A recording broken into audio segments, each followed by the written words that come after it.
Hello friends, welcome to geography through MCQ series. इस series के अंदर हम लोग कंप्लीट ज्योग्राफी को मल्टीपल चॉइस क्वेश्चंस के थ्रू कवर कर रहे हैं। आज है लेक्चर नंबर 3। आज की क्लास में नेक्स्ट 20 इंपॉर्टेंट क्वेश्चंस को सॉल्व करेंगे और काफी नए टॉपिक सीखने की कोशिश करेंगे। स्टार्ट करते हैं क्वेश्चन नंबर 1 के साथ।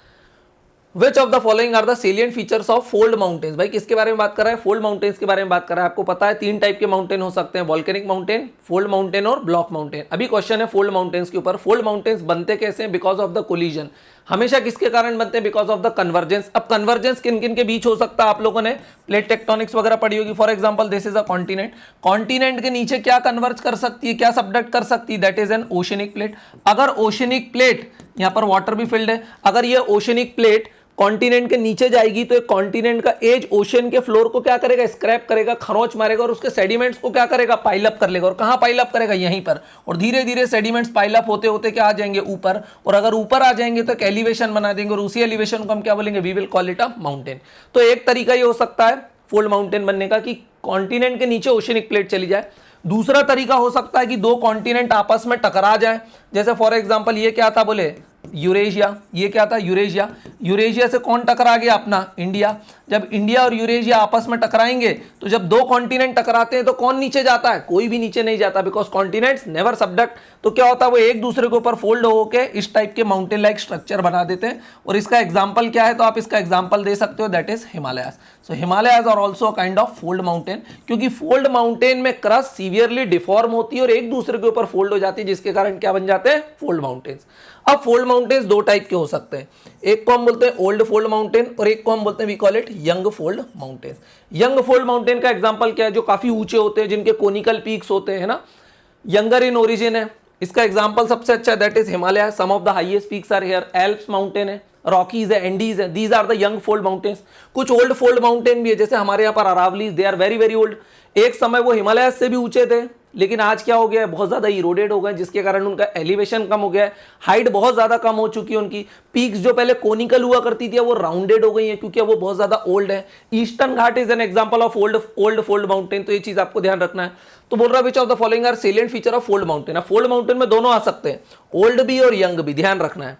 These are least likely to have conical peaks. भाई fold mountains are most likely to have conical peaks. For example, Himalayas, some of the highest peaks of the world are here and they are conical. इस type की होती है ना, तो ये क्या हो जाएगा? इनकरेक्ट। दूसरा बोल रहा है they are created when large areas are broken and displaced vertically. भाई ये तो ब्लॉक माउंटेन की डेफिनेशन दे रहा है कि अगर लार्ज एरिया, फॉर एग्जांपल ये क्रस्ट, अगर एक पार्ट नीचे चला गया, ऊपर रह गया, तो क्या बनते हैं? वो तो ब्लॉक माउंटेन बनते हैं। हम लोगों ने ब्लॉक माउंटेन ऐसे ही देखे थे। ब्लॉक माउंटेन कैसे बनते हैं? ऐसे ही तो बनते हैं।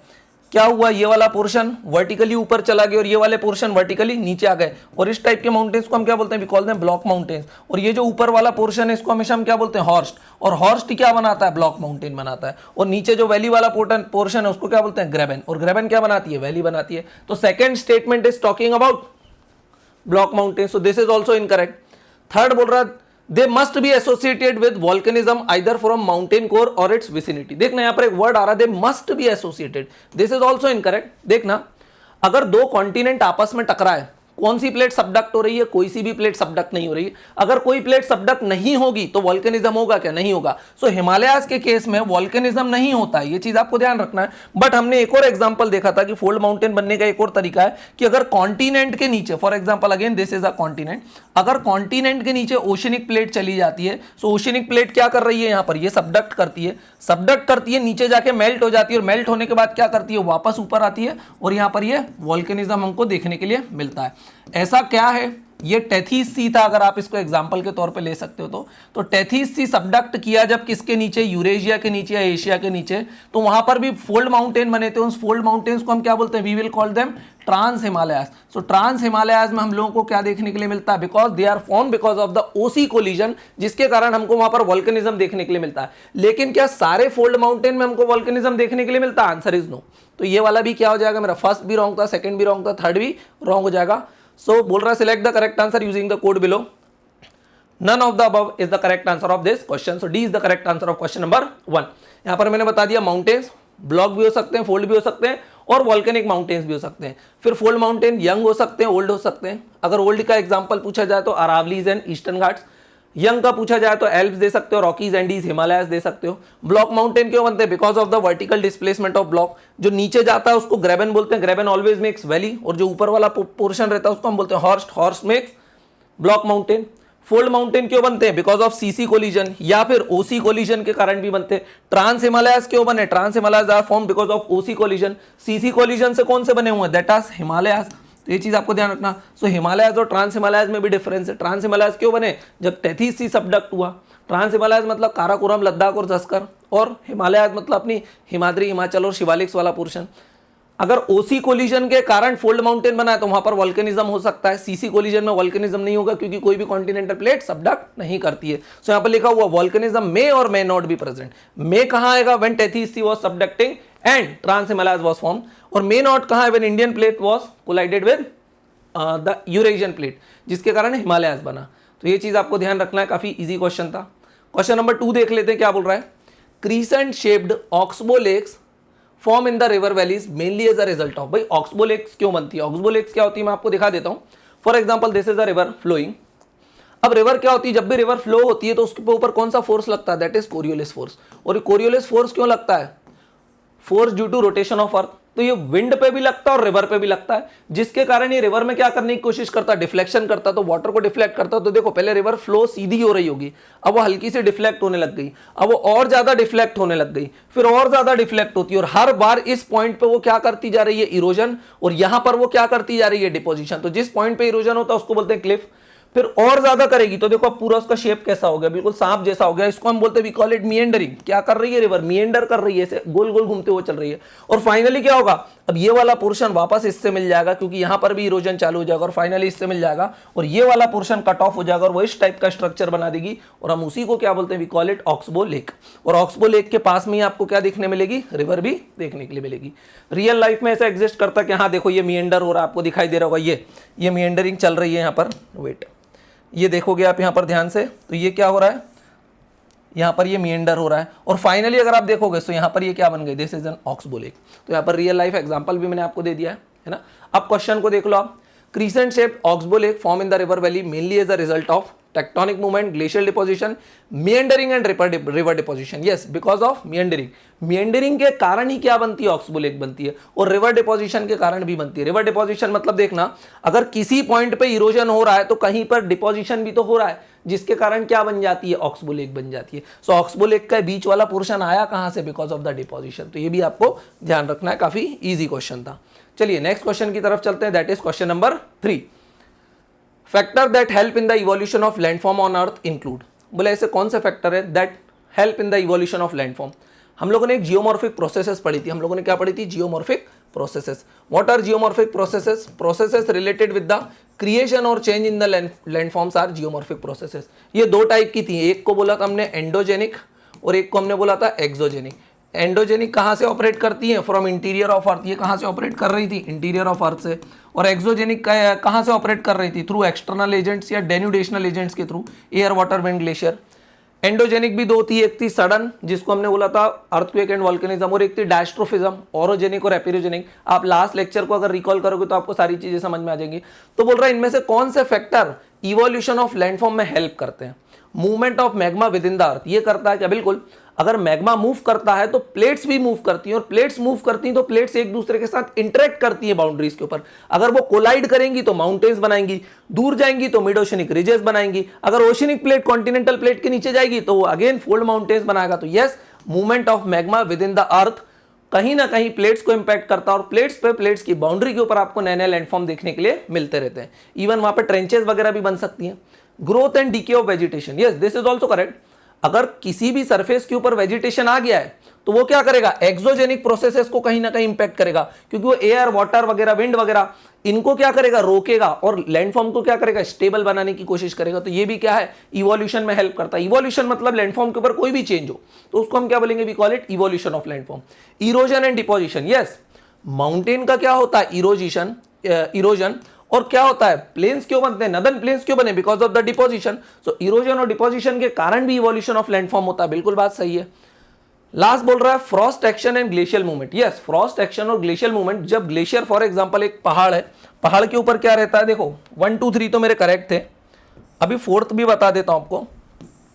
This is a mountain, mountain के ऊपर ये क्या था मेरा, एक बहुत बड़ा सा ग्लेशियर। यहाँ पर ये क्या था, माउंटेन के ऊपर एक बहुत बड़ा ग्लेशियर। अब क्या होता, किसी भी कारण अगर ये ग्लेशियर स्लिप हो गया है ना, नीचे आने लग गया, तो जब ये नीचे आएगा तो माउंटेन के सरफेस को रगड़ते हुए आएगा, रगड़ते हुए आएगा तो देखना फॉर एग्जांपल ये ग्लेशियर यहां आ गया, लेकिन इसने मटेरियल इतना रगड़ा कि थोड़ा बहुत आगे क्या बना दिया, मिट्टी की पूरी लेयर बना दी पहाड़ जैसी, और इसको हम क्या बोलते हैं, we will call it moraines. और मोरेन्स भी तो क्या है, अ काइंड ऑफ लैंडफॉर्म, क्योंकि लैंडफॉर्म की डेफिनेशन भी हमने समझी थी। What is landform, anything that we see on the surface of earth is a landform. जो भी चीजें आपको अर्थ के सरफेस पे दिखाई देती है वो क्या है, लैंडफॉर्म है। बिल्कुल बात सही है। और कई बार ग्लेशियर मेल्ट होकर आता है नीचे, अगर मेल्ट हो गया तो लेक बना देता, तो लेक भी एक टाइप की क्या है, तो आप बोलोगे लैंडफॉर्म। तो फ्रॉस्ट एक्शन और ग्लेशियल मूवमेंट भी बिल्कुल सही आंसर है। तो मेरा यहां पर क्या हो जाएगा, select the correct answer using the code below, all of them are correct, that is given in D. So D is the correct answer of question number 3। Next question देख लेते हैं, alluvial fans are formed when. भाई किसके बारे में बात कर रहा है, एलुवियल फेंस के बारे में बात कर रहा है। तो पहले मैं आपको बता देता हूं what are these alluvial fans. भाई ये पहाड़ दिखाई दे रहा है आपको, फॉर एग्जांपल ये पहाड़ कहां है इस समय, लद्दाख में। तो लद्दाख में आपको पता है काफी ऊंचे ऊंचे पहाड़ है, ट्रांस हिमालयाज है, उनके टॉप पर क्या रहते हैं, बड़े बड़े ग्लेशियर्स वगैरह रहते हैं, और ग्लेशियर के ऊपर क्या रहती है, आइस या स्नो। आइस क्या करती है, धीरे धीरे मेल्ट करती है, जिसके कारण छोटी छोटी धाराएं बहने लग जाती हैं। अब मान लो पहाड़ के टॉप पर क्या ग्लेशियर है, वो ग्लेशियर मेल्ट कर रहा है तो उससे धारा बहेगी। तो ये जो दो गैप दिख रहा है आपको, गैप के बीच में कहीं ना कहीं यहाँ पर रिवर फ्लो कर रही होगी छोटी मोटी धारा। अब वो धारा एकदम देखो खड़े पहाड़ से नीचे आ रही है, तो बहुत सारे सैंड, सेडिमेंट, सिल्ट वगैरह, छोटे मोटे रॉक्स वगैरह को अपने साथ नीचे लाएगी, क्योंकि बड़ी स्पीड से नीचे आ रही है, इरोड करके लाएगी उनको। सारी चीजों को अगर वो इरोड करेगी तो उनको कहां डिपॉजिट कर देगी, जैसे वो नीचे प्लेन एरिया में आएगी। तो ये जो आपको ट्राइंगुलर शेप लूज सेडिमेंट्स का एक स्ट्रक्चर दिखाई दे रहा है, इसी को क्या बोला जाता है, इसी को बोला जाता है एलुवियल फैन या फिर एलुवियम। तो आपको समझ में आ गया होगा एलुवियल फैन क्या होते हैं। अब क्वेश्चन को देख लेते हैं। पहला स्टेटमेंट बोल रहा है, stream flowing from higher level break into foot slope plain of low gradient. बात बिल्कुल सही है। एलुवियल फैन कब बनते हैं, जब स्ट्रीम हायर लेवल से आके लो ग्रेडियंट में सेडिमेंट्स को डिपॉजिट कर देती, तभी हमको क्या देखने के लिए मिलते हैं, एलुवियल फैंस। दूसरा बोल रहा है, The river does not carry much load और carries only fine sediments, only fine sediments। भाई मैंने ये तो बोला नहीं वहां पे सिर्फ फाइन सेडिमेंट्स रहते हैं, हो सकता है इसमें बड़े बड़े रॉक्स हो, बोल्डर्स हो, सिल्ट भी हो, सैंड भी हो, सारी चीजें हो सकती हैं। तो river does not carry much sediment, अगर river does not carry much sediments होगा तो सेडिमेंट्स ही नहीं होंगे, तो फिर नीचे डिपॉजिट क्या होगा, और अगर डिपॉजिट्स नहीं होगा तो फिर एलुवियल फैंस कैसे बनेंगे। So this is incorrect. Third देख लें, a river is nearing the sea. अरे भाई रिवर सी के नियर नहीं है, ये एलुवियल फैंस कहां बनते हैं, पहाड़ी एरिया में, मतलब जहां पर रिवर ओरिजिनेट होती है। फॉर एग्जांपल ये हो सकता है ये इंडस रिवर हो, इंडस रिवर तो बोले कहां है, अभी तो हिमालयाज में ही है, अभी सी के पास थोड़ी आई है। तो एलुवियल फैंस कहां बनते हैं, पहाड़ी एरिया में बनते हैं, ना कि सी के पास बनते हैं। Select the correct answer using the code below, only statement 1 is correct, so answer is a. So A is the correct answer of question number 4। Easy question था। चलिए नेक्स्ट क्वेश्चन की तरफ चलते हैं। क्वेश्चन नंबर 5 बोल रहा है, lagoons can be formed इन। बोले लगून्स कहां बनते हैं, लगून का मतलब क्या होता है, लगून मींस अ पॉन्ड और अ लेक। हम लोगों ने एक टाइप के लगून्स देखे थे जो किसके कारण बनते हैं, because of the corals. Corals के कारण भी हमने लगून्स बनते देखे थे। कोरल्स 3 टाइप के थे, उसमें हमने एक एटॉल्स देखे थे। एटॉल्स क्या होते हैं कि for example this is sea level, mean sea level. अगर कोई भी कॉन्टिनेंट या लैंडमास अगर ऐसा नीचे चला गया है तो उसके अराउंड हमने क्या देखे थे, कोरल्स ग्रो कर जाते हैं। जब यहाँ पर कोरल्स ग्रो कर जाते हैं तो ये हमको क्या दिखाई देता है, ऊपर से एक नियर सर्कुलर वाटर स्ट्रक्चर, और इसी को हम क्या बोलते हैं, बीच में ये क्या बन गया, बोले लगून। तो लगून क्या होता है, यूजुअली शैलो वाटर बॉडी होती है। क्या होती है, usually a shallow water body. लेकिन लगून जरूरी नहीं है कि सिर्फ कोस्टल एरियाज में ही बने। लगून मतलब अ पॉन्ड और अ लेक, ये पॉन्ड और लेक कहीं भी बन सकती है। तो स्टेटमेंट पूछ रहा है लगून कहां पर बन सकती है। पहला स्टेटमेंट बोल रहा है हाई रॉकी कोस्ट। बोले क्या हाई रॉकी कोस्ट में बन सकती है, बिल्कुल वहां पर भी बन सकती है। क्यों, बोले अगर कोई ग्लेशियर वगैरह मेल्ट हो गया तो वहां पर भी तो लेक बन सकती है। तो बात बिल्कुल सही है। लो सेडिमेंट्री कोस्ट यहां पर बन सकती है। हाँ, एटॉल देखा हमने, मालदीव देखा, लक्षद्वीप देखा, वहां पर इस टाइप के कई सारे लगून देखने के मिलते हैं। कई बार सैंड बार वगैरह भी, स्पिट्स वगैरह भी क्या बना देती है, लगून्स बना देती है, जो आपने अपने बेसिक ज्योग्राफी में फिनिश किए होंगे। तो ये वाला स्टेटमेंट भी क्या है, correct. Which of the above is are correct, both of them are correct, so answer is C. यहां पर मैंने कोरल्स के बारे में कुछ इन्फॉर्मेशन दे रखी है, आप इसको एक बार गो थ्रू कर लेना। वैसे हम लोग कोरल्स पर ऑलरेडी क्वेश्चंस कर चुके हैं, सारी चीजें हैंड रिटन है, तीनों टाइप, फ्रिंजिंग, बैरियर और एटॉल्स, मैंने सारी चीजें दे रखी है। और ये देखो लगून ऐसे ही बनता है एटॉल के कारण। हाँ, ये भी मैंने यहाँ पे एक और एग्जाम्पल दे रखा है, सलाइन वाटर में कैसे बनता है लगून। चलिए नेक्स्ट क्वेश्चन की तरफ चलते हैं। Question number 6, with reference to loess consider the following statement. भाई लोएस क्या होता है, लोएस पहले मैं आपको एक पिक्चर दिखा देता हूँ कि लोएस होता क्या है। So this is an example of loess. अब आप सोच रहे होंगे कि इस एरिया में क्या ये पहाड़ है, आंसर इज नो। बोले ये क्या है, this loess is form because of the wind. ये किसके कारण बना है, जिसको हम बोलते हैं एओलियन डिपॉजिट्स। क्या बोलते हैं, aeolian deposits means deposits which are या sediments which are brought by the wind. Wind के कारण, विंड ने बहुत सारे सेडिमेंट्स को यहाँ पर लाई इकट्ठा कर दिया, जिसके कारण इस टाइप का स्ट्रक्चर दिख रहा है, जिसको मैंने ऐसा मार्क करके रखा, दैट इज एन लोएस। और लोग इसकी ट्रैकिंग भी कर रहे हैं क्योंकि उसके ऊपर वेजिटेशन भी आ गया। तो लोएस यूजुअली किससे बनता है, विंड से बनता है। अब देखते हैं क्वेश्चन क्या है और उसको कैसे सॉल्व किया जा सकता है। With reference to lowest, consider the following statements. Statement 1 बोल रहा है it can be created by wind as well as movement by glacier. देखो विंड से तो क्रिएट किया जाता है, बात बिल्कुल सही है, पर क्या ग्लेशियर से भी किया जाता है? Answer is again yes. यहां पर मैंने एक डायग्राम दे रखा, अगर आप ध्यान से देखोगे, जब ग्लेशियर मूव करता है तो वो ये क्या बना देता है, मोरेन्स बना देता है। ये क्या बना दिया उसने, मोरेन्स बना दिए। अब मोरेन्स क्या है, ये तो लूज सेडिमेंट्स हैं, तो लूज सेडिमेंट्स को विंड उड़ा के ले जाएगी और कहीं ना कहीं ले जाके इकट्ठा कर देगी और क्या बना देगी, विंड ब्लोन लोएस। तो ये चीज आपको ध्यान रखना है कि ग्लेशियर से भी लोएस बन सकते हैं।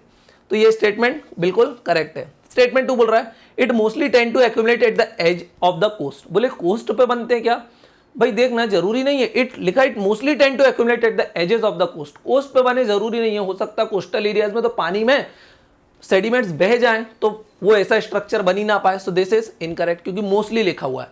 It is devoid of mineral deposit, भाई दिस इज रॉन्ग। लोएस में तो बहुत ज्यादा मिनरल डिपॉजिट्स रहते हैं। क्यों, मिनरल्स क्या होते हैं, बोले सारी चीजें ही तो मिनरल्स है, जरूरी नहीं है वो मिनरल हमारे काम का हो, but everything is mineral. Even हम लोग भी मिनरल हैं, रॉक्स भी मिनरल से बने, सॉइल भी मिनरल से बनी, तो उसमें मिनरल्स तो होंगे ही होंगे कोई ना कोई से। सो this is also incorrect. Fourth बोल रहा है it is the fastest eroding soil deposit among all different type of soil.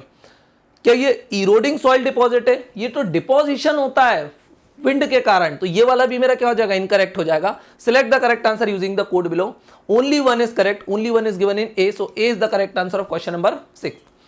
Question मैंने आपको बता दिया, यहाँ पर दिया भी ना, loess means aeolian sediments formed by accumulation of wind blown silt. Silt मतलब थोड़ी सी बारीक मिट्टी। भाई आपको तीन चीजें पता होगी, एक होती है सैंड बहुत मोटी, एक होती है क्ले बहुत पतली मिट्टी, और इन दोनों का मिक्सचर उसको हम क्या बोलते हैं, वी कॉल इट सिल्ट। तो सिल्ट के कारण क्या बनते हैं, लोएस बनते हैं। तो ये चीज आपको ध्यान रखना। और ग्लेशियर कैसे बनाता है, वो रॉक्स वगैरह को ग्राइंड कर देता, मोरेन्स बना देता है, और फिर मोरेन्स के सेडिमेंट्स को जब विंड उड़ा के ले जाके लोएस का क्रिएशन कर सकती है, वो हम लोगों ने समझ लिया।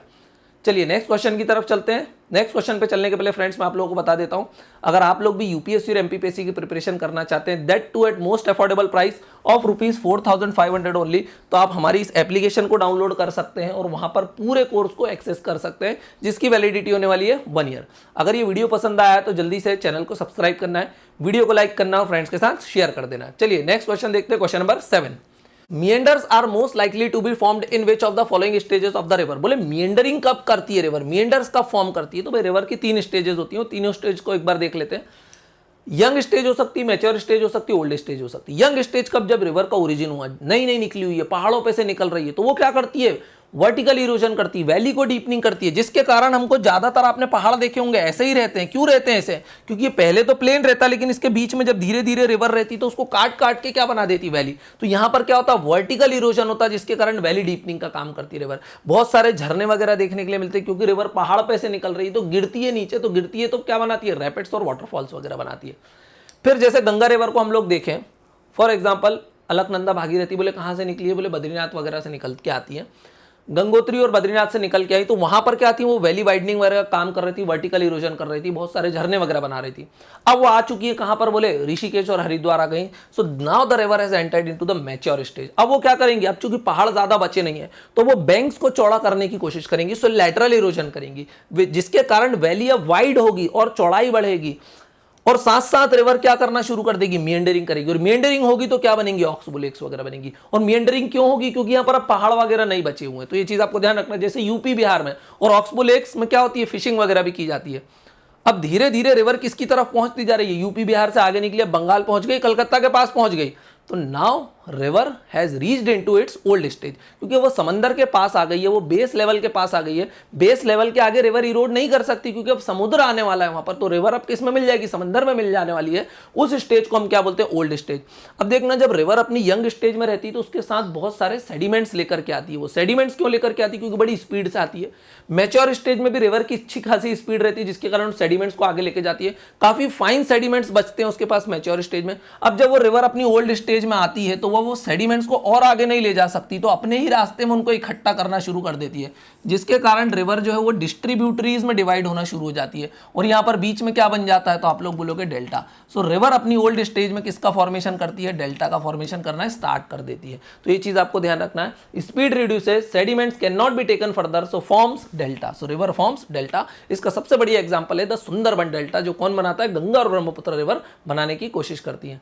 चलिए नेक्स्ट क्वेश्चन का आप अपना आंसर देख लेते हैं। मेंढर सबसे ज्यादा कौन सी स्टेज में मिलते हैं, यंग स्टेज नहीं, इस समय नहीं मिलते हैं। Mature stage, yes mature stage में सबसे ज्यादा मेंडरिंग होती है। ओल्ड स्टेज में भी मेंडरिंग हो सकती है लेकिन बहुत ज्यादा नहीं होती है, इसलिए अप्रोप्रिएट आंसर क्या होगा, मैच्योर स्टेज। फोर्थ क्या बोल रहा है, they are equally likely to be formed in all three stages. All three नहीं आएगा, ये मैच्योर में भी हो सकती है, ओल्ड में भी हो सकती है, लेकिन यंग में नहीं हो सकती है। और मैच्योर और ओल्ड में भी ज्यादा मेंडरिंग कहां होती है, मैच्योर स्टेज में होती है, जिसके कारण मेरा आंसर क्या हो जाएगा, बी। तो ये चीज आपको ध्यान रखना है। नेक्स्ट क्वेश्चन की तरफ चलते हैं, that is question number 8th। A disturbance in which of these controlling factor can upset the systematic and sequential stages in the development and evolution of landform। बोले इनमें से किसमें डिस्टर्बेंस करेंगे तो जो लैंडफॉर्म के साथ छेड़खानी कर देगा। पहला क्या बोल रहा है, tectonic stability of the landmass. बिल्कुल बात सही है, अगर लैंडमास की टेक्टोनिक स्टेबिलिटी को आप डिस्टर्ब करोगे तो लैंडफॉर्म में तो चेंजेस देखने के लिए मिलेंगी।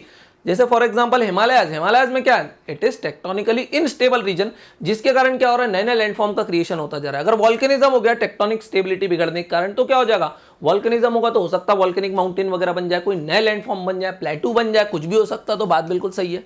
दूसरा बोल रहा है stability of the sea level. बिल्कुल, अगर सी लेवल की स्टेबिलिटी बढ़ेगी तो हमको बढ़ेगी या घटेगी, तो क्या होगा, हमको कोस्टल लैंडफॉर्म देखने के मिलेंगे। फॉर एग्जांपल अगर सी लेवल नीचे चला गया तो क्या है, कोस्टल प्लेन्स देखने के लिए मिल जाएंगे। अगर ऊपर आ गया तो हो सकता है सबमर्जेंस वगैरह हो जाए, तो लगून्स वगैरह का क्रिएशन हो जाए। तो ये वाली बात भी सही है। तीसरा क्या बोल रहा है, climate. Yes, climate is an very important factor. हमने लैंडफॉर्म से रिलेटेड एक प्रोसेस देखी थी और उस प्रोसेस को हमने क्या नाम दिया था, that is geomorphic processes. Geomorphic processes में दो थे, एंडोजेनिक और एक्सोजेनिक। तो एक्सोजेनिक में क्या आते हैं, एक्सोजेनिक वो होते हैं जो एक्सटर्नल एजेंट्स के, एक्सोजेनिक वो प्रोसेस होती हैं जो एक्सटर्नल एजेंट्स के थ्रू ऑपरेट करती है। और एक्सटर्नल एजेंट्स में हमने क्या देखे थे, एयर, वाटर, विंड, ग्लेशियर, और वो सब किससे इंपैक्टेड होते हैं, क्लाइमेट से। So yes, climate definitely leads to the change और इवोल्यूशन ऑफ लैंडफॉर्म। तो मेरे क्या हो जाएंगे, तीनों जो स्टेटमेंट है वो करेक्ट हो जाएंगे। Select the correct answer using the code below, all of them are correct, so answer is D. So D is the correct answer of question number 8। Geomorphic agents are capable of erosion. Geomorphic agents क्या हो सकते हैं, air, water, wind, glacier. तो वो erosion भी करते हैं, that is destruction of landform, और वो कहीं ना कहीं उस सेडिमेंट्स को डिपॉजिट भी करते हैं, जिसके कारण वो क्या करते हैं, construction of landform. Apart from geomorphic agents there are other independent controlling factors like stability of the sea level can lead to creation of coastal landform. Tectonic stability of landform के कारण भी लैंडफॉर्म के ऊपर change देखने के लिए मिलेगा। Climate के कारण भी, because climate also influence the evolution of landforms. तो ये जो क्वेश्चन था काफी इजी था, जनरल क्वेश्चन था। इस टाइप के क्वेश्चन को आपको कॉमन सेंस के ही थ्रू सॉल्व करना पड़ता है। नेक्स्ट क्वेश्चन देख लेते हैं, question number 9। Consider the following about glaciers. Glaciers के बारे में क्वेश्चन है। पहला स्टेटमेंट बोल रहा है glacial retreat can result in creation of a lake. Glacial retreat होता है तो क्या लेक बन जाती है। तो ग्लेशियल रिट्रीट होता क्या है, फॉर एग्जाम्पल अगर मैं बात करूं गंगा रिवर की, बोले गंगा रिवर का ओरिजिन कहां से होता है, तो बोले गंगोत्री ग्लेशियर से। अब हम लोग देखते हैं कि गंगोत्री एक मंदिर भी है, जहां पर कौन सी रिवर बहती है, तो आप लोग बोलोगे वहां पर है भागीरथी, और उसी भागीरथी को हम लोग गंगा नाम से भी जानते हैं।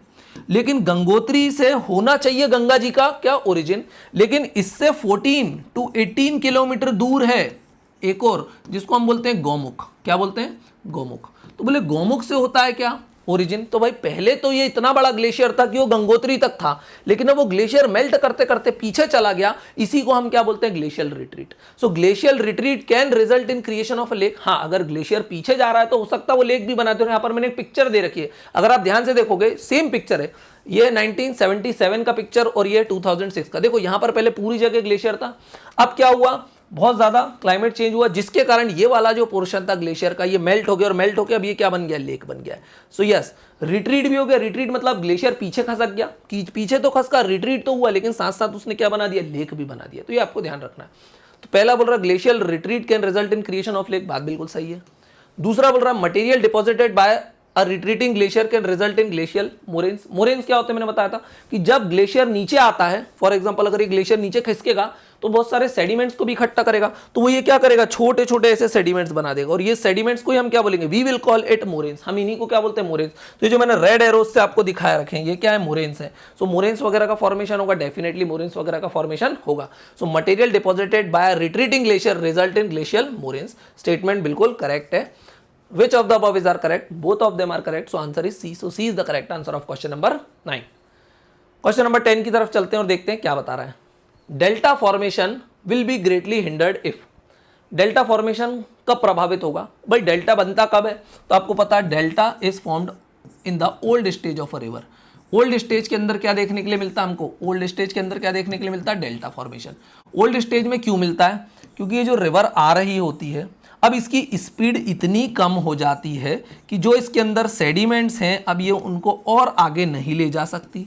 अगर ये सेडिमेंट्स को और आगे नहीं ले जा सकती तो अब ये क्या करेगी, इन सेडिमेंट्स को यहीं पर बीच में डिपॉजिट कर देगी, और अगर ये सेडिमेंट्स को यहीं पर बीच में डिपॉजिट करना स्टार्ट कर देगी तो अब रिवर क्या हो जाएगी, डिवाइड हो जाएगी, और इसको हम क्या बोलेंगे, we will call it distributary. क्या बोलेंगे हम इसको, डिस्ट्रीब्यूटरी। अब ये बहुत सारी डिस्ट्रीब्यूटरीज में डिवाइड होना स्टार्ट हो जाएंगी, फिर यहाँ पर सेडिमेंट्स डिपॉजिट हो जाएंगे, दो पार्ट में हो जाएगी, और ये बीच में अब क्या बनाने लग जाएगी, यहां पर ये पूरा एरिया किस में कन्वर्ट हो जाएगा, सेडिमेंट से भर जाएगा, और इसी को हम क्या बोलेंगे, we will call it the formation of delta. बोले डेल्टा मतलब अब रिवर बहुत सारी डिस्ट्रीब्यूटरी में डिवाइड हो गई और डेल्टा का फॉर्मेशन उसने कर दिया है।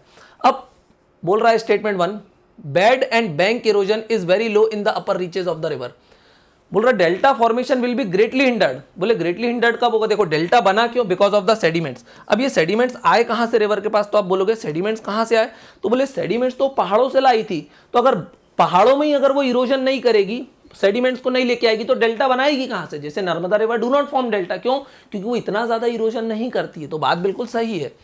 सेकेंड क्या बोल रहा है, there are frequent tides on the coast. हाँ, अगर कोस्ट पे बार बार टाइड आएगी, हाई टाइड या लो टाइड आएगी, तो क्या होगा, वो सेडिमेंट्स को तो लेके चले जाएंगे, तो फिर डेल्टा बनेगा कहां से, तो ये वाली बात भी सही है। तीसरा बोल रहा है the sea adjoining the delta is shallow. अगर जो सी है जहां पर डेल्टा बन रहा है वो शैलो है, तो क्या होगा, वहां पर तो डेल्टा बन जाएगा। तो बोल रहा है delta formation will be greatly hindered. बोले कब वो ज्यादा बहुत प्रभावित होगा, जब स्टेटमेंट 1 और 2 होंगे। तो यहां पर select the correct answer using the code below, 1 and 2 is correct. 3 क्यों नहीं आएगा यहाँ पर, क्योंकि अगर सी शैलो है तो बिल्कुल वहां पर डेल्टा बन जाएगा, लेकिन अगर सी में डेप्थ ज्यादा है तो फिर सेडिमेंट्स तो अंदर चले जाएंगे। तो ये चीज आपको ध्यान रखना है। तो यहाँ पर मेरा आंसर हो जाएगा ए, दैट इज 1 and 2 ओनली। यहाँ पर मैंने दिया भी हुआ एक एग्जाम्पल, ये देखो आप डेल्टा कैसे बन रहा है। जो आपको लाइट पोर्शन दिखाई दे रहा है that is shallow sea. Shallow sea में ही तो डेल्टा बनता है। ऐसा क्यों, क्योंकि अगर सी गहरा होगा तो फिर सारे सेडिमेंट्स तो कहाँ चले जाएंगे, ओशन के फ्लोर पे चले जाएंगे, तो फिर डेल्टा कैसे बनेगा। तो ये बात बिल्कुल सही है। तो ये सी आपको कैसा दिखाई दे रहा है, दैट इज शैलो सी। अब ये देख सकते हो आप, रिवर आ रही है, और रिवर क्या हो गई है, देखो बहुत सारी ब्रांचेज में यहाँ पर डिवाइड होती जा रही है। ये क्यों होती जा रही है डिवाइड, बिकॉज ये जो उसने सेडिमेंट्स डंप करें और उसने किसका फॉर्मेशन कर दिया है, दैट इज डेल्टा। इजी था ये क्वेश्चन। तो यहाँ पर मैंने पिक्चर दे रखा है आपको रियल लाइफ एग्जाम्पल के लिए, तो आप इसको देख के समझ सकते हैं। नेक्स्ट क्वेश्चन देख लेते हैं, question number 11। Consider the following features of a river course. River course के बारे में क्वेश्चन है। पहला स्टेटमेंट बोल रहा है smaller tributaries flowing over gentle gradient. बोले छोटी छोटी ट्रिब्यूटरी हैं, जेंटल ग्रेडियंट पे फ्लो कर रही है। जेंटल ग्रेडियंट मतलब स्लोप नहीं है ज्यादा, और स्लोप कब नहीं होता है रिवर में, तो आप यहीं से अंदाज लगा सकते हो कि ओल्ड स्टेज में ज्यादा स्लोप नहीं होता है रिवर्स में। दूसरा बोल रहा है स्ट्रीम मिएंडर फ्रीली फॉर्मिंग ऑक्सबोलेक्स। ऑक्सबोलेक्स वगैरह कब बनती, तो वो मैच्योर स्टेज में भी बनती है और ओल्ड स्टेज में भी बनती है। तो अभी मैं बोल रहा हूँ consider the following feature of river course, तो अभी मैं स्टेजेस भी देखते चल रहा हूँ। थर्ड बोल रहा है sharper turn are not found frequently. बोले शार्प टर्न नहीं लेती अब रिवर, क्यों, कब नहीं लेती है शार्प टर्न, देखो जितनी तेज स्पीड रहती है ना उतना तेज उस पर कोरियोलिस फोर्स लगता है। तो यंग और मैच्योर स्टेज में तो रिवर की स्पीड तेज रहती है, लेकिन ओल्ड स्टेज में रिवर की स्पीड तेज नहीं रहती है, जिसके कारण उसमें शार्पर टर्न नहीं आते हैं because of the Coriolis force. तो यहां पर ये कौन सी स्टेज की बात चल रही है, ओल्ड। यहां भी ओल्ड मिला, यहां भी ओल्ड मिला, यहां भी ओल्ड मिला। The above refers to which stage of a river। बोले कौन सी स्टेज है रिवर की, तो that is an old stage। So answer मेरा क्या हो जाएगा, बी हो जाएगा। So B is the correct answer of question number 11। यहाँ पर मैंने तीनों स्टेजेस दे रखी है रिवर की, यंग, मैच्योर एंड ओल्ड। तो आप इसका आराम से स्क्रीनशॉट ले लेना और इसको बड़े ध्यान से कर लेना, क्योंकि यहाँ से क्वेश्चन आ सकता है। रिवर रेजुविनेशन क्या होता है, एक बार उस टॉपिक को भी देख लेना, वहां से भी क्वेश्चन आ सकता है। Consider the following statements. Statement 1 बोल रहा है at low river speeds downward cutting dominates bank cutting. जब रिवर की स्पीड कम होती है तो क्या डाउनवर्ड कटिंग होती है या लेटरल कटिंग होती है, वैली डीपनिंग होती है, वैली वाइडनिंग होती है। जब रिवर की स्पीड कम होती है तो वो क्या होती है, चौड़ाई बढ़ाती है, और जब तेजी से उतरती है तो हमने देखा पहाड़ों को काट के वैली डीपनिंग का काम करती है। तो बोल रहा है एट लो रिवर स्पीड, जब स्पीड कम है डाउनवर्ड कटिंग डोमिनेट्स नहीं आएगा, यहां पर क्या आएगा, लेटरल कटिंग डोमिनेट्स। तो ये वाला स्टेटमेंट गलत हो जाएगा। सेकेंड बोल रहा है eight lowest reaches of the river, lowest reaches मतलब जब वो सी के पास पहुंच गई है, मीन सी लेवल को अप्रोच कर रही है, उसके ज्यादा तो वो इरोजन कर नहीं सकती है। Erosion tendencies lead to formation of many distributaries. भाई इरोजन के कारण बनती है क्या डिस्ट्रीब्यूटरीज, डिस्ट्रीब्यूटरीज क्यों बनती है, ये रिवर जा रही थी, अब ये जब इसने सेडिमेंट्स अपने डिपॉजिट कर दिए तो किसमें बढ़ गई, डिस्ट्रीब्यूटरीज में। तो डिस्ट्रीब्यूटरीज क्यों बनी, इरोजन के कारण या ये सेडिमेंट्स के डिपोजिशन के कारण। तो distributaries are found because of the deposition not erosion at the lowest reaches of the river. Erosional tendency नहीं आएगा यहाँ पे, depositional tendency lead to formation of many distributaries. तो सेकंड स्टेटमेंट भी मेरा इनकरेक्ट हो जाएगा। Which of the above is are correct, both of them are incorrect, so answer is D. So D is the correct answer of question number 12। Next question देखते हैं, question number 13।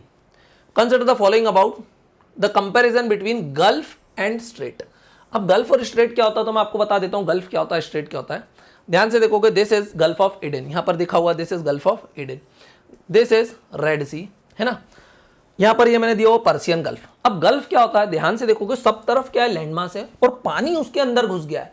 So the water gushes into the landmass, that is an gulf. तो ये gulf है। ये भी क्या है, देखो दोनों तरफ लैंडमास थे, बोले सऊदी अरेबिया, यहां पर ये अपना अफ्रीका वाला पोर्शन है, पानी अंदर घुस गया तो बोला क्या मैंने, gulf of Aiden.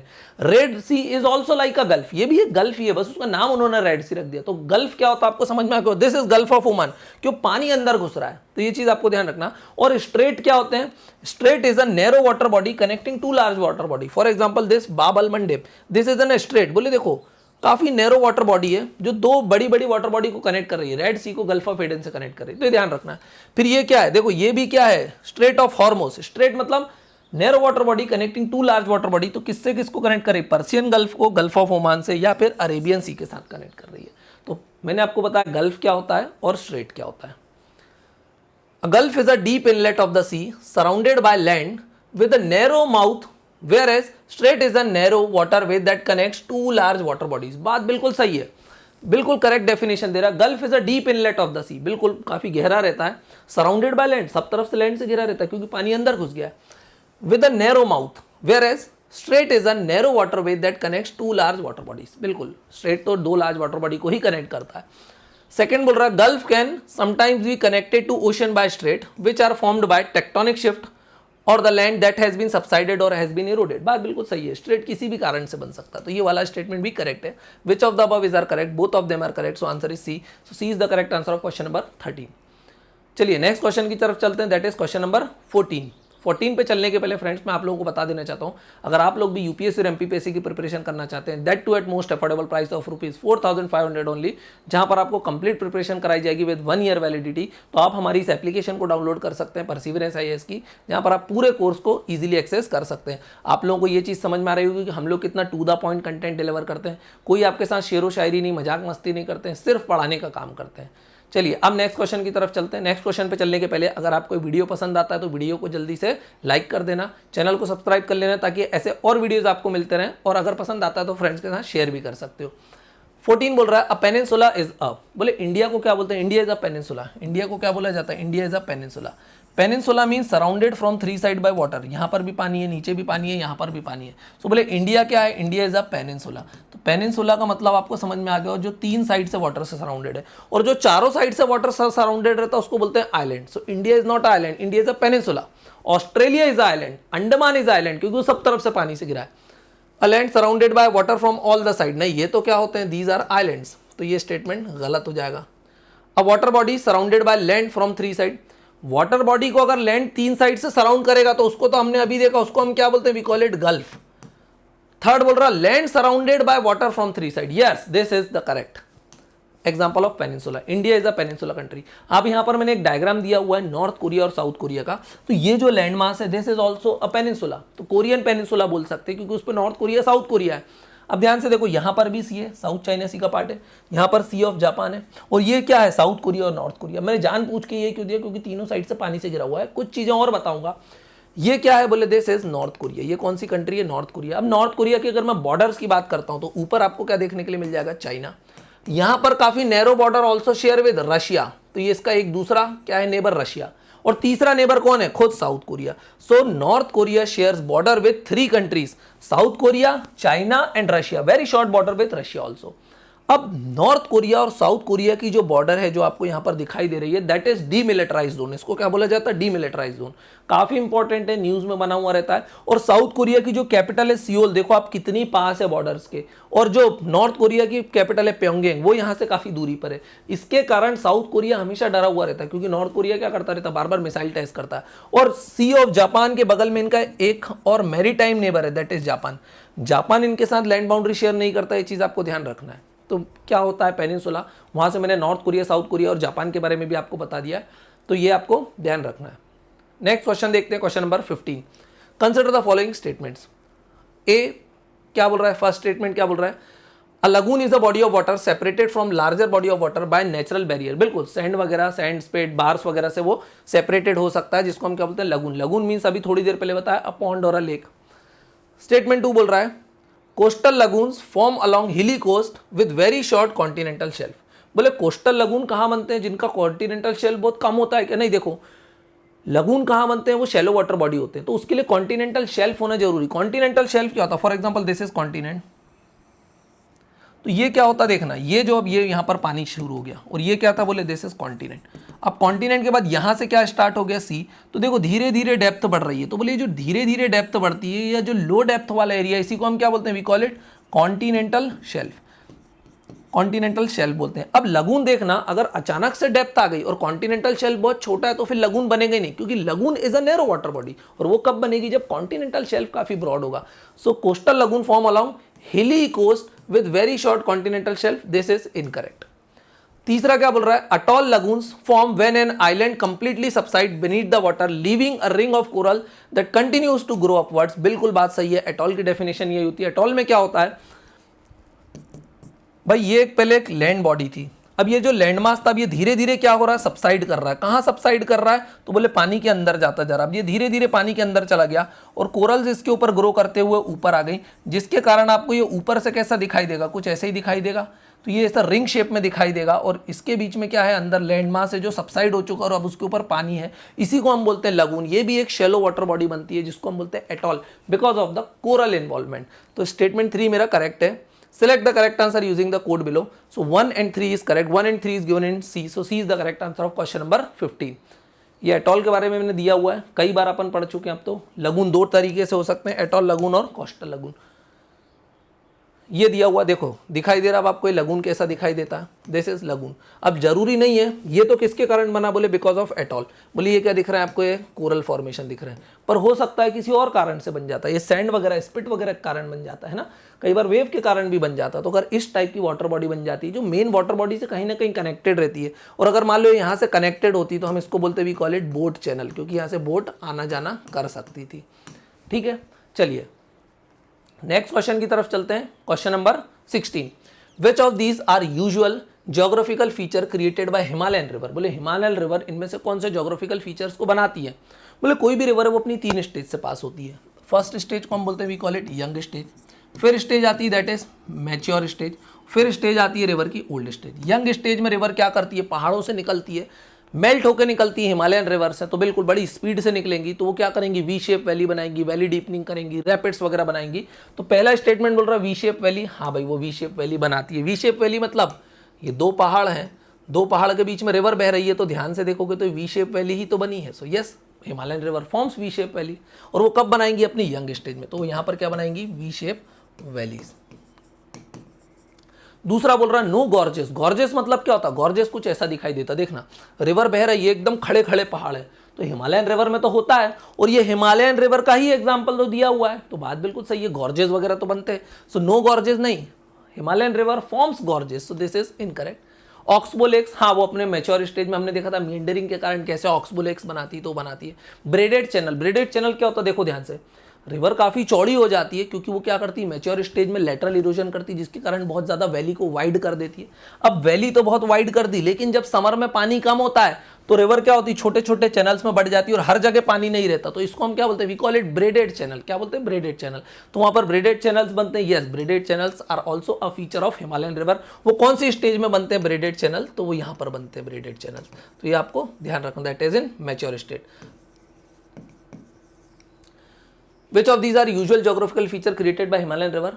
So 1, 3 and 4. Select the correct answer using the code below. 1, 3 and 4 is given in C. So C is the correct answer of question number 16. I hope आपको सारी चीजें समझ में आ रही होंगी। चलिए नेक्स्ट क्वेश्चन देख लेते हैं, question number 17। Consider the following statements. Assertion reasoning वाला क्वेश्चन है, यूपीएससी आजकल इस टाइप के ही क्वेश्चन पूछ रहा है। असर्शन में बोल रहा है by looking at the sedimentary rocks of different ages scientist can figure out how climate has changed through earth history. भाई बोल रहा है सेडिमेंट्री रॉक्स को अलग अलग एजेस की देख के साइंटिस्ट बता सकते हैं कि क्लाइमेट कैसे चेंज हुआ है अर्थ की हिस्ट्री में। बात बिल्कुल सही है। बोले रॉक्स कितने टाइप के होते हैं, 3 टाइप के होते हैं, इग्नियस रॉक, सेडिमेंट्री रॉक और मेटामॉर्फिक रॉक। इग्नियस रॉक कैसे बनते हैं, directly from the solidification of lava. Lava surface पे आता है और सीधे क्या बन जाता है, जमने के बाद इग्नियस रॉक। उसको प्राइमरी रॉक भी बोलते हैं क्योंकि दुनिया में सबसे पहली बार इग्नियस रॉक्स ही है, जिसको हम बोलते हैं लावा रॉक्स, मैग्मा रॉक्स भी बोल सकते हैं। इग्नियस रॉक्स में ना तो फॉसिल होते हैं ना तो लेयर होती, क्योंकि लावा जमा है इकट्ठे तो वो एक ही लेयर में जम गया है। लेकिन समय के साथ इग्नियस रॉक पे क्या होगा, पानी गिरेगा, धूप पड़ेगी, हवा चलेगी, उसको तोड़ के अलग अलग जगह डिपोजिशन होगा। तो फॉर एग्जांपल ये सरफेस था, मान लो इग्नियस रॉक की एक लेयर आके जम गई, फिर उसके ऊपर एक लेयर जम गई, फिर उसके ऊपर एक लेयर जम गई, फिर उसके ऊपर एक लेयर जम गई। अब ये क्या हो रहा है, लेयर बाय लेयर सेडिमेंट्स आते जा रहे हैं और धीरे धीरे कंप्रेस हो जाएंगे। So through the process of lithification process के कारण ये सेडिमेंट्स कंप्रेस हो जाएंगे और नया रॉक बना देंगे, जिसको हम क्या बोलेंगे, we will call it sedimentary rocks. Sedimentary rocks बने किससे, इग्नियस रॉक से, या खुद सेडिमेंट्री से या मेटामॉर्फिक से, इसलिए इनको सेकेंडरी रॉक भी बोलते हैं। लेकिन जब ये लेयर्स बन रही थी तो हो सकता है इस लेयर्स के बीच में कोई हिरण, कोई पेड़, कोई फॉसिल वगैरह इसके बीच में मिल सकता है, क्योंकि लेयर बाय लेयर इसका फॉर्मेशन हुआ। तो बात बिल्कुल सही है। सेडिमेंट्री रॉक्स को आप अलग अलग एजेस की देखोगे तो उनकी लेयर्स में जो फॉसिल्स हैं उसके थ्रू आप बता सकते हो कि अर्थ की हिस्ट्री कैसे चेंज हुई है, अर्थ का क्लाइमेट कैसे चेंज हुआ है। तो ये असर्शन करेक्ट है। रीजन क्या बोल रहा है, sedimentary rocks contains fossil of organism of previous ages. हाँ, जब एक लेयर जमी, हो सकता है उस पर हिरन, कुत्ते, बिल्ली, पेड़ पौधे मर गए हो, फिर उसके ऊपर और लेयर जम गई। वो लेयर जमने के बाद वो तो अंदर चला गया, तो फिर वो प्रेशर वगैरह के कारण क्या बन गया होगा, फॉसिल बन गया होगा। तो बिल्कुल sedimentary rocks contains fossil of organisms of previous ages also, जो हमको आज भी देखने मिलते हैं। बोले डायनासोर के अंडे कहाँ से पता चले, यहाँ से पता चले। तो ये भी क्या हो जाएगा, करेक्ट हो जाएगा। In the context of the above which of these is correct, A is the correct and R explains the A. So A is the correct and R is appropriate explanation of A. So A is the correct answer of question number 17. Easy था। Next देख लेते हैं question number 18। In India rocks of which of the following region was formed the earliest. बोले India में सबसे पहले rock इनमें से कहाँ के बने। भाई इंडिया के अगर आपने फिजियोग्राफिक डिवीजन पढ़े होंगे तो देखो, अगर इस टाइप के क्वेश्चन नहीं भी पता तो भी मैं बता देता हूँ। सबसे पहले तो इग्नियस रॉक बने, क्योंकि अर्थ आग का गोला थी। जब वो आग का गोला ठंडी हुई तो मैग्मा ही तो ठंडा हुआ, लावा ही तो ठंडा हुआ। तो सबसे पहले तो कौन से रॉक्स बने होंगे, इग्नियस रॉक्स बने होंगे। फिर इग्नियस रॉक ब्रेक वगैरह हुए होंगे, फिर धीरे धीरे सेडिमेंट्री और मेटामॉर्फिक रॉक्स का क्रिएशन होगा, बट सबसे पहले बने इग्नियस रॉक्स। ये तो आपको समझ में आ गया होगा। अब अगर ये भी नहीं पता, आपको इतना बेसिक भी नहीं पता, तो अब अगर आपको इंडिया के फिजियोग्राफिक डिवीजन पता होगा, इंडिया में 3 फिजियोग्राफिक डिवीजन में हम उसको क्लासीफाई कर सकते हैं। सबसे पहले क्या आते हैं, नॉर्दर्न माउंटेन कॉम्प्लेक्स। सबसे पहले क्या आते हैं, नॉर्दर्न माउंटेन कॉम्प्लेक्स। फिर क्या आते हैं, नदर्न प्लेन्स। फिर क्या आते हैं, नदर्न प्लेन्स। फिर क्या आता है, पेनिनसुलर प्लेटू। यही आपने पढ़ा होगा। लेकिन अगर मैं आपसे बात करूं कि भाई इनमें सबसे पहले कौन बना था, तो देखो भाई सबसे पहले इंडिया पेनिनसुलर प्लेटू तो था। पेनिनसुलर प्लेटू कब बना था, जब इंडिया रीयूनियन आइलैंड के ऊपर से पास ऑन हो रहा था, जब वो गोंडवाना लैंड से निकला था और यूरेशिया से टकराने, तो सबसे पहले ये बना। फिर जब वो यूरेशिया से टकराया तो नदर्न माउंटेन कॉम्प्लेक्स बने। फिर नदर्न माउंटेन कॉम्प्लेक्स से जो रिवर निकली और वो जब सेडिमेंट्स लाई तो उन्होंने किसको बनाया, नदर्न प्लेन्स को बनाया। तो सबसे पहला, सबसे ओल्डेस्ट कौन है, पेनिनसुलर प्लेटू, फिर नदर्न माउंटेन कॉम्प्लेक्स, फिर नदर्न प्लेन्स। तो बोल रहा rocks of which of the following region was form the earliest. सबसे पहले रॉक्स कहाँ के बने होंगे, तो बोले सबसे पहले रॉक्स तो पेनिनसुलर प्लेटू के बने होंगे। तो पहले बोल रहा है इंडो गैंजेटिक प्लेन। अरे भाई Indo Gangetic plain is part of northern plains, तो ये तो सबसे आखिरी में बने, गलत। लोअर शिवालिक्स, शिवालिक्स कहाँ आते हैं, तो नदर्न माउंटेन कॉम्प्लेक्स में 2 हैं, ट्रांस हिमालयाज और हिमालयाज, और हिमालयाज में शिवालिक्स आते हैं। तो शिवालिक्स भी बाद में बने। नॉर्थ ईस्टर्न हिमालयाज, अरे हिमालयाज तो बाद में बना, पहले कौन बना, पेनिनसुलर प्लेटू बना। सो this is also incorrect. Deccan traps, yes, छोटा नागपुर प्लेटू, कर्नाटक प्लेटू, जहां पर डेक्कन ट्रैप्स वगैरह मिलते हैं, डेक्कन प्लेटू पे इस टाइप के रॉक्स मिलते हैं जो यूजुअली इग्नियस रॉक्स रहते हैं। Yes, this was from the earliest. So D is the correct answer of question number 18। इसको दो तरीके से सॉल्व करना था, मैंने आपको दोनों तरीके बता दिए। क्वेश्चन नंबर 19 देखते हैं, second last question of today. Which of the following is our example of organically formed sedimentary rock? भाई sedimentary rock तो आपको क्या होते हैं, आपको पता होगा, उसमें फॉसिल्स होते हैं, उसमें लेयर्स होती हैं, लेयर बाय लेयर बनता है through the process of lithification. लेकिन अब यहाँ पर ये पर्टिकुलर वर्ड यूज कर रहा है, that is organically form sedimentary rocks. अब देख लेते हैं ऑप्शन को, limestone, coal, basalt and shell.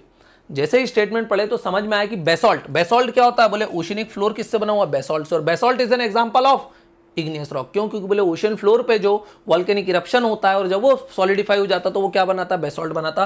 तो बेसॉल्ट तो क्या है, बोले इग्नियस रॉक है। और यहां पर बात किसकी हो रही है, सेडिमेंट्री रॉक की। तो थर्ड तो मेरा इनकरेक्ट हो गया। Select the correct answer using the code below. सबसे पहले एलिमिनेशन पे चले जाता हूं क्योंकि मुझे अभी यहां पर श्योर नहीं है।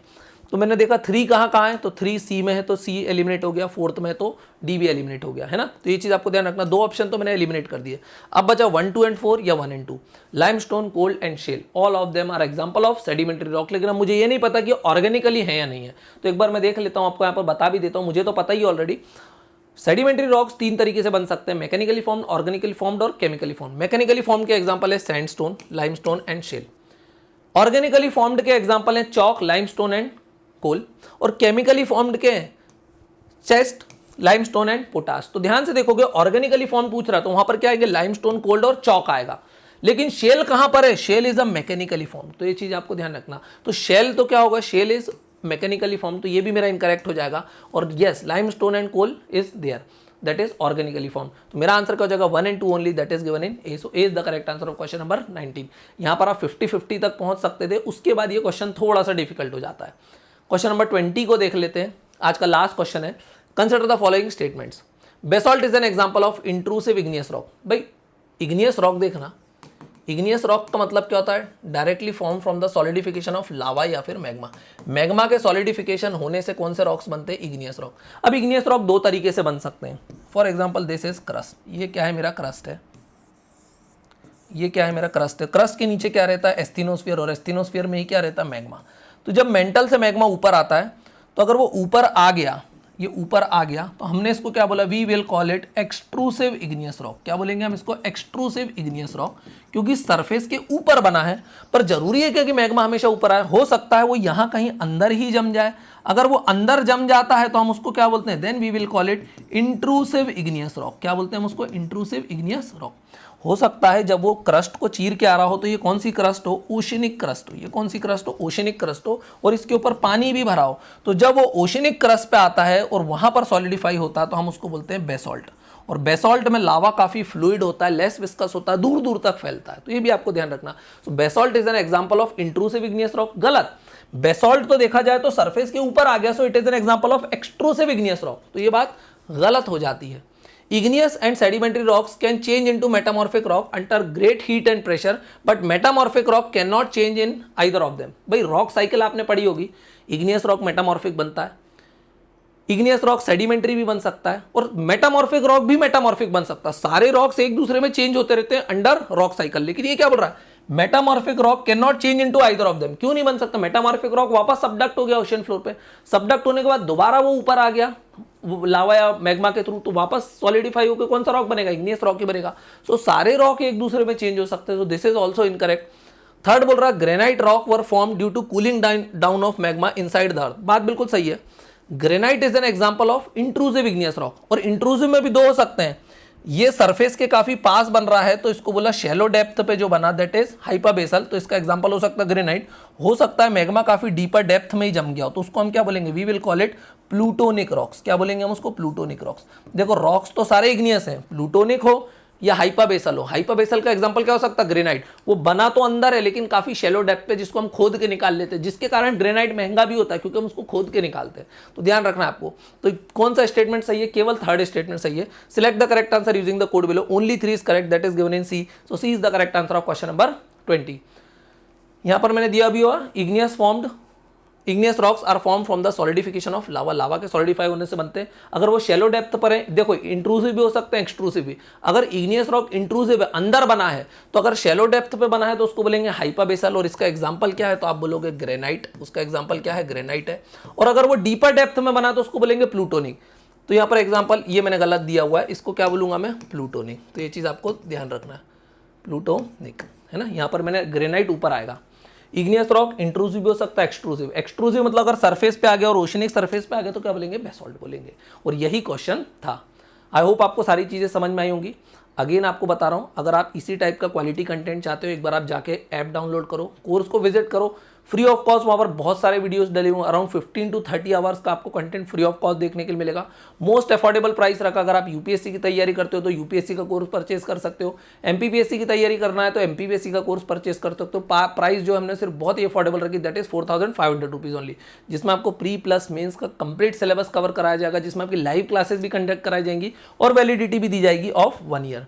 अगर वीडियो पसंद आता है तो चैनल को सब्सक्राइब करना है, वीडियो को लाइक करना और अपने फ्रेंड्स के साथ शेयर करना है। Thank you for watching, have a nice day.